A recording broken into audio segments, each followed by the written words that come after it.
Les grosses têtes de Philippe Bouvard sur RTL.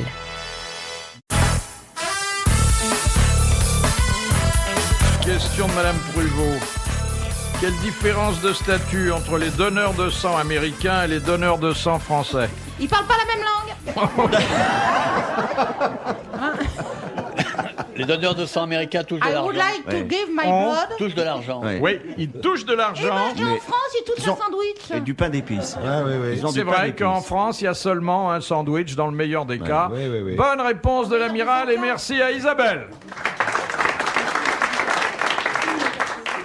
Parce que la loi française interdit de faire commerce avec Produits du corps. tout ce qui provient du corps. corps. Ouais. Ah bon, bah, et les prostituées, par exemple, alors Les Et les prostituées Elles donnent rien. Elles Elles font donnent commerce rien. de leur Non, de leur elles- corps. Elles attendez, donnent rien, vous elles partez prennent. pas avec le corps de la prostituée. Elles prennent. C'est elles qui partent avec le bon Dieu à Pépère. Oui, et ben si on était en Amérique, c'est la prostituée qui paierait le client. Ouais. C'est pas possible. Vous savez, Allez, on va sur un charter. Je viens de m'apercevoir que Jacques Maillot ne connaît pas l'histoire du buffet, du donneur de sang. Oh, ben Jacques, je vais te la raconter alors. Eh ben, c'est une charmante dame qui arrive pour donner son sang dans un hôpital. Puis elle arrive, elle voit un buffet avec alors des trucs fantastiques, hein, des canards, des pâtés, du saumon fumé, du caviar, des tartines, des machins extraordinaires, des salades, il y en a 6 mètres de long. Et un mec en livrée derrière, comme ça, qui bouge pas. Oh, c'est quoi ça, monsieur, dit-elle en s'approchant. Ça, madame, c'est le buffet des donneurs de sperme. Ah. Ah, bon. Ah, bien. Bah, dites donc, c'est formidable. Mais vous avez aussi de la nourriture, vous, donneurs de sang. Oui, justement, je vais aller, je vois, don du sang, j'y vais, je pourrais pas revenir après. Non, madame, c'est le buffet des donneurs de sperme. Ah, bon, bien. Alors, je vais aller donner mon sang, elle va donner son sang.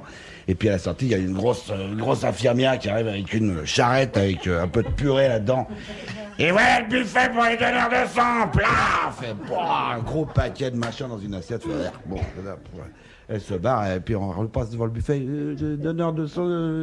Non, madame, je vous ai dit donneur de sperme ici. Bon, rentre chez elle. Un mois plus tard, elle repasse par là. Et voit le buffet. C'est le buffet des donneurs de sperme. Toujours, vous ne faites pas de. Non, madame, on ne fait que les donneurs de sperme. Bon, elle va se faire prendre du sang à la sortie. Et un peu de purée pour madame. Là, merde, c'est pas vrai. Oh, c'est pas possible. Alors elle s'en va. Et puis un mois plus tard, elle revient. Et puis elle va directement au buffet des donneurs de sperme avec le pâté, les machins, les trucs, le type. Madame, je vous ai dit qu'ici, c'est le buffet des donneurs de sperme. Et elle fait. Bon, justement, j'en ai pas.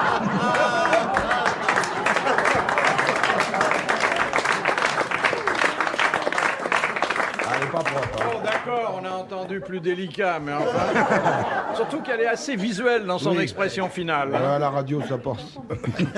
Pardon si on vous a choqué, chère Isabelle. Je ne savais pas que c'était là que ça se mettait. Ah, mais Branto me dit, dans La vie des femmes galantes, que c'est très bon aussi pour l'épiderme. Oui. La peau des mains, que c'était une des premières Et crèmes. puis il paraît que c'est bon aussi pour faire des enfants. Ah ben il y avait la fille qui arrivait, une très très belle gonzesse qui arrivait à la clinique d'insémination artificielle.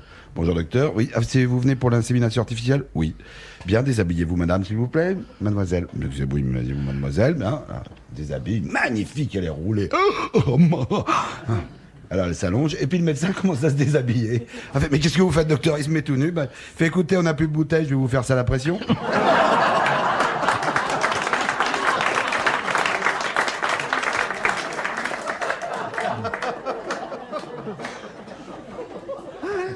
Question de Madame le Prieur. Lorsque les États-Unis envoyèrent un corps expéditionnaire en France en 1917, que possédait chaque soldat américain et que les soldats français n'avaient pas? Un Des bas nylons. préservatif. Ils avaient des bas nylons. Préservatif. Des chewing-gums. Non. Non, c'est en 17. Et quelque chose... Ah, de la pénicilline. Non. Non. Non, en 1917... Non, c'est la vrai, elle n'était pas, pénicilline, bon. très au point. Mais... Une boîte de cornets de bif. Non, quelque chose qui était très apprécié, non seulement des soldats, mais encore des familles qui le laissaient au pays. Du chocolat. Non, Ah non, des familles qui le laissaient au pays. Ça se mange. non. Ça se mange pas, mais ça peut permettre de manger pendant un certain temps. Une pension? Ça n'est pas exactement une pension, mais on se rapproche. Une prime d'engagement? Une dot, oui. Une dot. Ça concernait des soldats Un qui allaient salaire. se battre en Europe. Une prime d'engagement? alors Solde. Non. Et qui pouvaient ne jamais revenir. Alors à ce moment-là, oui, une la sorte famille d'assurance était vie, quoi. assurée. C'était une assurance vie. Bonne réponse de Jacques Maillot.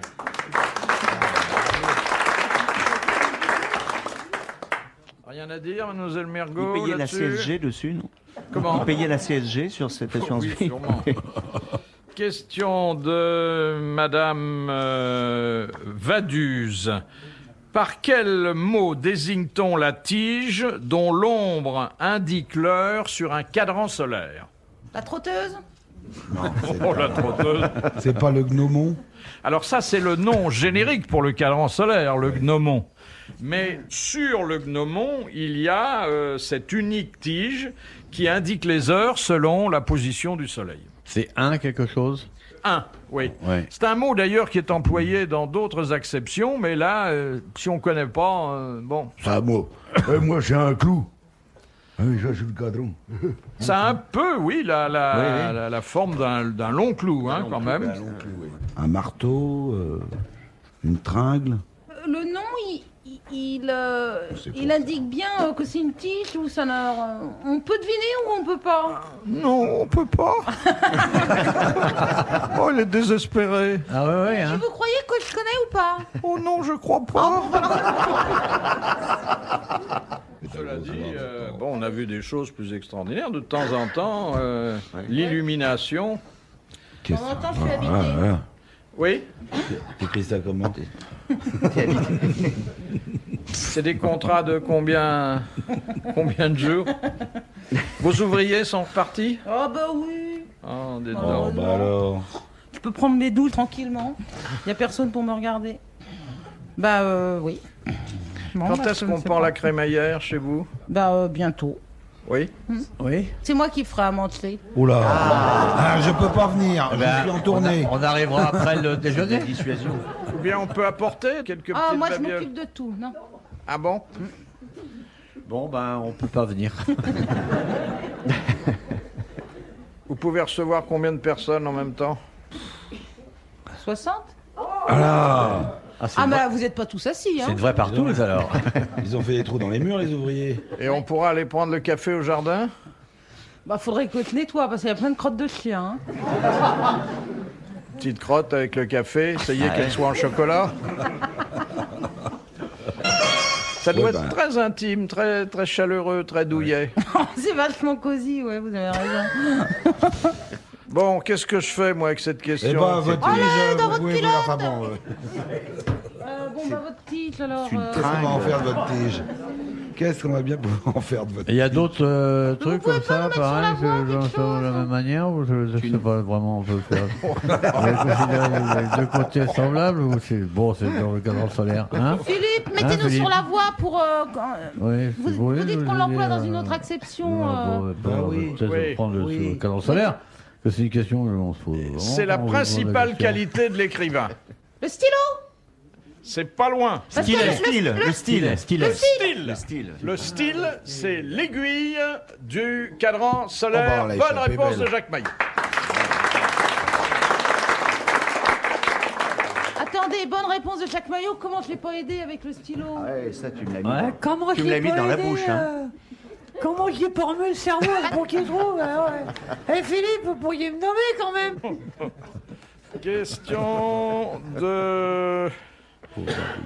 Question de Madame Buisseret. Quel est le rôle des glandes sébacées?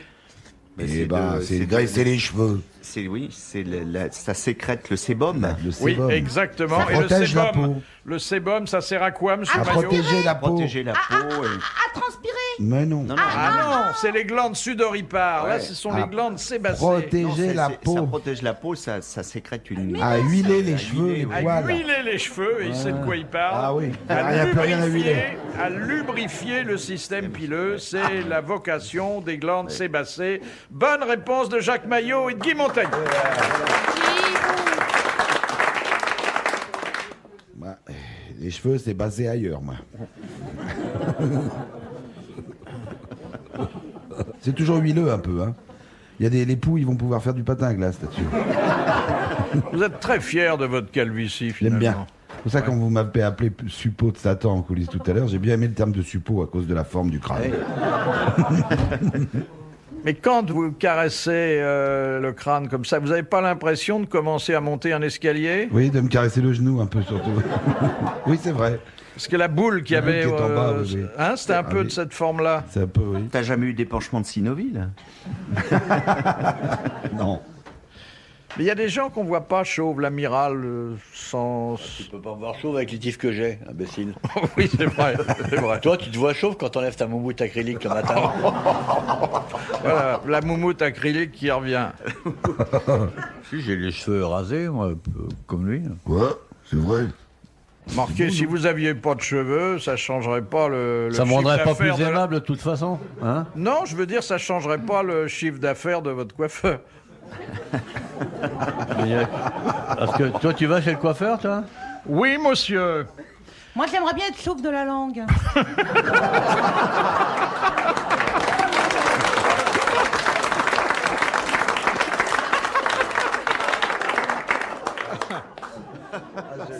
Eh ben, vous auriez tort parce que vous vous priveriez d'une bonne part de votre charme. Non, mais on me prendrait peut-être plus au sérieux. Ou alors, qu'est-ce que ça vous rapporterait d'être prise au sérieux? Vaut mieux être prise dans le couloir que prise au sérieux. Ça dépend par qui. Question de Madame Lucas.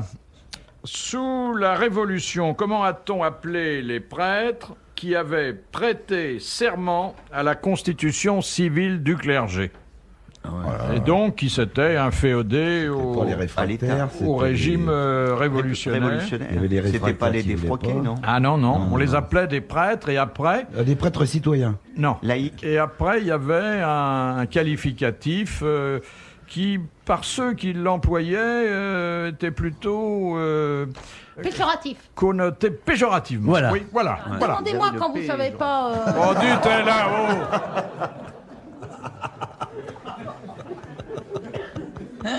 Ça commence par un ré quelque chose. Non. Non, il y a ces réfractaires, c'est les autres.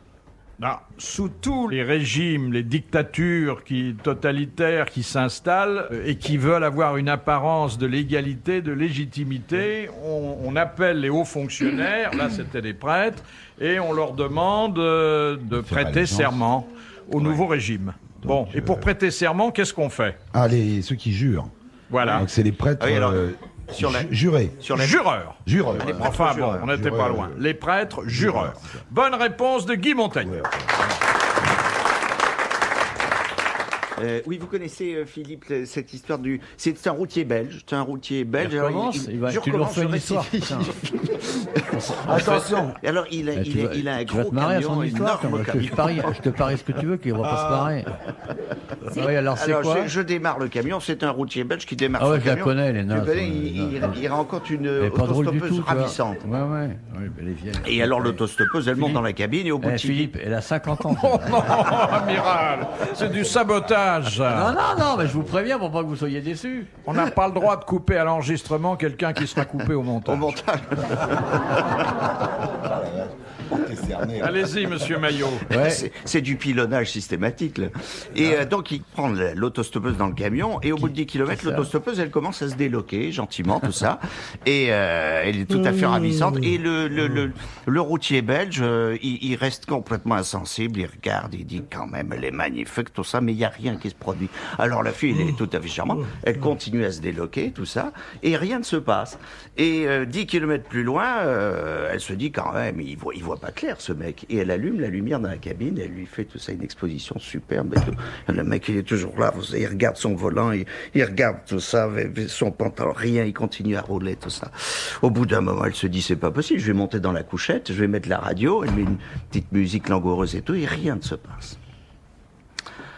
Alors le routier continue, et puis, au bout d'un moment, il voit un relais routier, il s'arrête, il arrête le camion, il rentre dans le relais routier, il dit au patron, vous me mettez 30 canettes de bière, s'il vous plaît. Le type fait, 30 canettes de bière, vous êtes tout seul? Il fait, oui, je suis tout seul. 30 canettes de bière.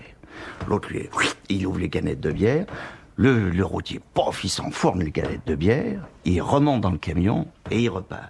Et là, il ouvre sa braguette, il sort sa zigounette, il dit, toi, tu n'as pas voulu être collaboratrice pendant 60 km, tu ne vas pas pisser pendant 6 heures.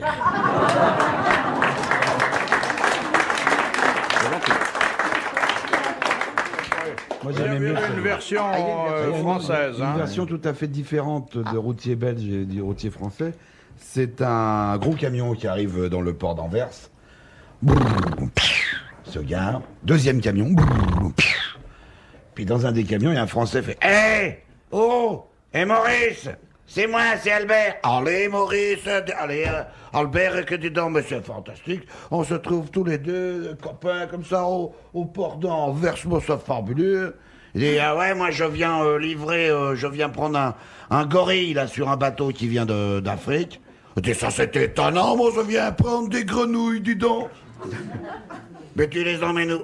Bon, je les emmène au zoo de Vincennes. Ah, à Paris, hein. Allez, c'est pas vrai, moi j'emmène mon gorille aussi au même endroit. Oh, bah c'est pas compliqué, hein. On met le gorille dans tes grenouilles, et puis comme ça nous fait qu'un voyage pour deux. On économise les notes de frais. Allez, mets ton gorille dans mon camion de grenouilles. Hop, il charge le gorille.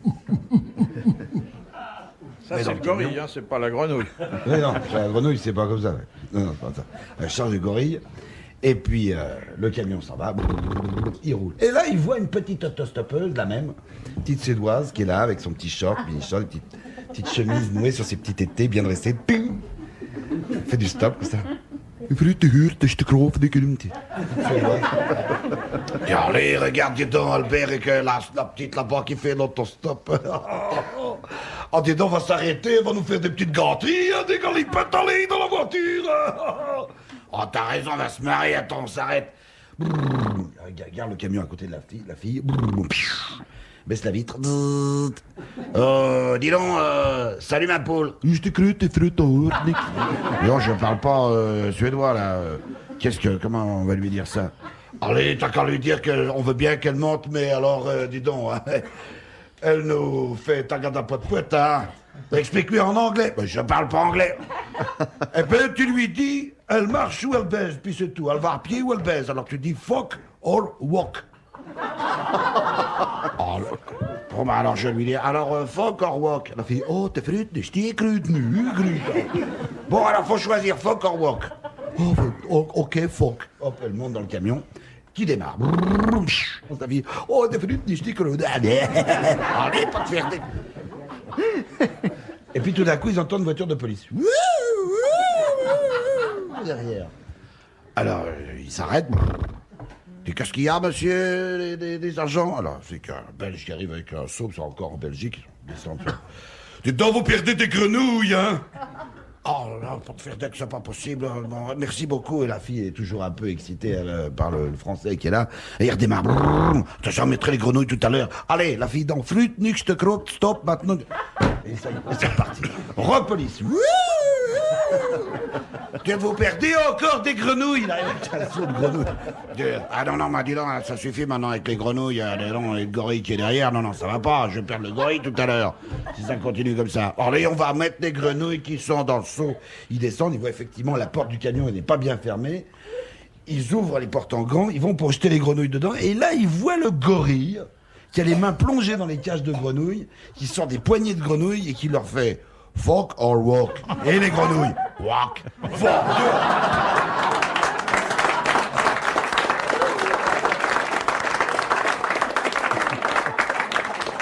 Question d'histoire, mais d'histoire au singulier de Monsieur Desfossés. Quels sont les 3 maréchaux d'Empire, c'est-à-dire du Premier Empire, qui coiffèrent une couronne royale? Les 2 premiers avant l'abdication de Napoléon. Murat? Bernadotte. Alors, Murat, Bernadotte. exactement. Bernadotte, mais c'est en 1818. Ouais, mais... Qu'est-ce que vous dites? De Soubirou, Bernadotte. Murat, Ah oui, Bernadotte. c'est dur d'occuper le terrain. Hein. Bernadotte Soubirou, voilà, très bien. Je peux confondre, oui. Vous allez pas me jeter la pierre. Ah non, Bon. oh, pas du tout. Non. Pas du tout.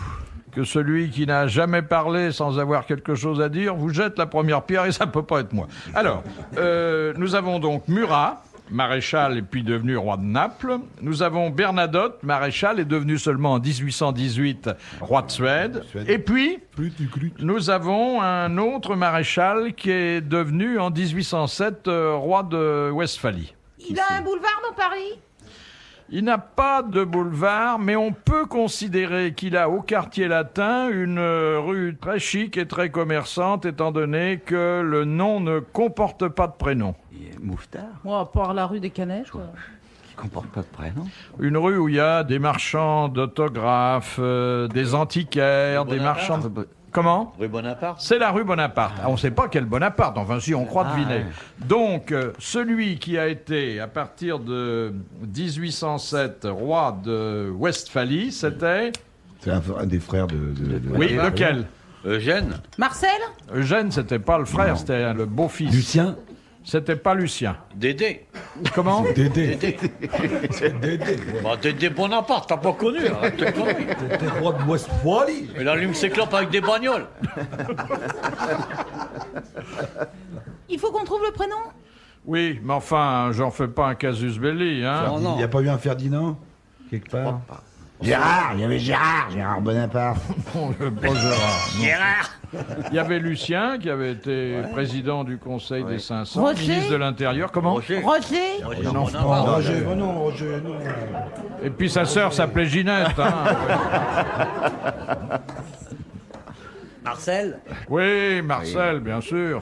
Célèbre pour ses tenues de combat qui dégageaient son torse puissant. Ses aisselles velues. Paul. On va pas perdre 1000 francs. Ben, on n'a pour- pas perdu les 1000 francs. Il Ah, on fallait est le pas nom, on loin. n'a pas donné le prénom, hein, dans la question. Robert. C'est un nom composé? C'est un prénom composé? Jean-Louis. Non, non. Jean-Luc. C'est un prénom très très simple. Bon, 3 syllabes? Jean, Pierre. Charles. non. Auguste. Charles, c'était le père de Oui. Napoléon. Antoine?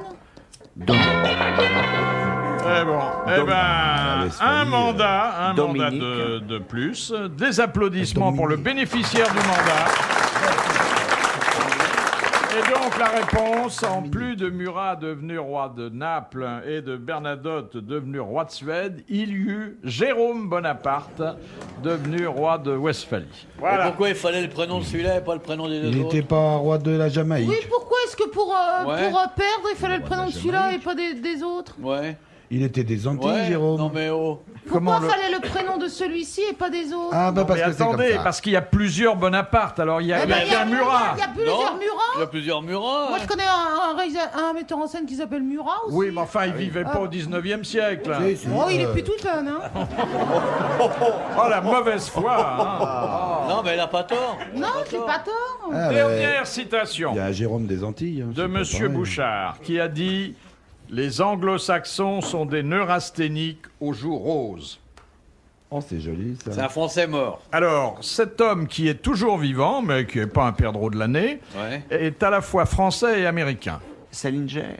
C'est un auteur. C'est un écrivain tout à fait distingué qui publie en ce moment un journal qu'il a entrepris il y a plusieurs décennies. Il a écrit dans le Figaro. Non. Non, c'est pour savoir. Non, mais je vous le dis, ça n'est pas un chroniqueur habituel du Figaro, mais il est membre de l'Académie française. Il est né aux États-Unis, il est venu s'établir à Paris. Ouais. C'est un romancier à Il succès a un nom à consonance américaine. et c'est un nom à consonance américaine que connaissent bien les golfeurs. Un pote. Paul Marcel Ouquier-Mabal. Marcel ou Kebab. Bunker. Non, enfin Ah, là, Bunker, c'est tellement simple. Green. Oui, Green, Ah, c'est Julien Green. Bonne réponse de l'amiral. Bravo, merci, à la prochaine fois.